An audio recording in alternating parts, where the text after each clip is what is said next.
Hello, my name's Lesley Atherton, and I'm reading poems that are well loved and well studied.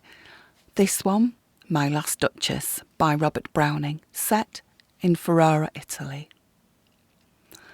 That's my last Duchess painted on the wall, looking as if she were alive. I call that piece a wonder now. Fra Pandolf's hands worked busily a day, and there she stands. Wilt please you sit and look at her, I said. Fra Pandolf by design, for never read strangers like you that pictured countenance, the depth and passion of its earnest glance.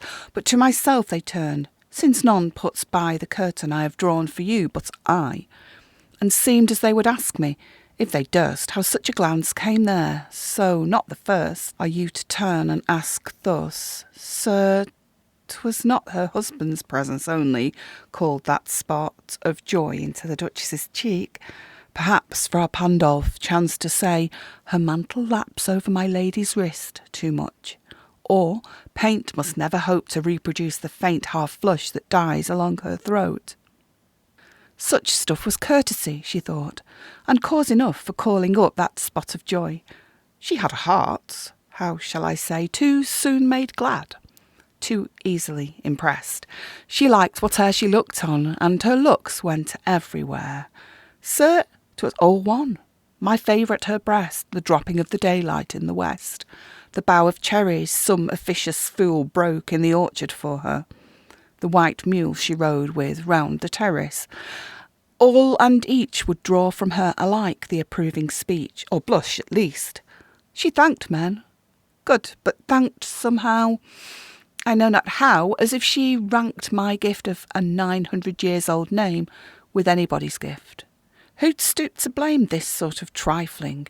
Even had you skill in speech, which I have not, to make your will quite clear to such a one, and say, just this or that in you disgusts me. Here you miss, or there exceed the mark.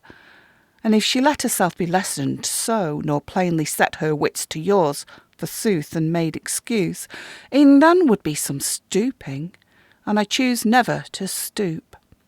Oh, sir, she smiled, no doubt, whene'er I passed her, but who passed without much the same smile? This grew.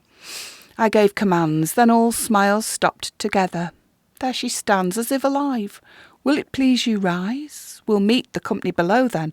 I repeat, the Count your master's known munificence is ample warrant that no just pretence of mine for dowry will be disallowed, though his fair daughter's self, as I avowed at starting, is my object.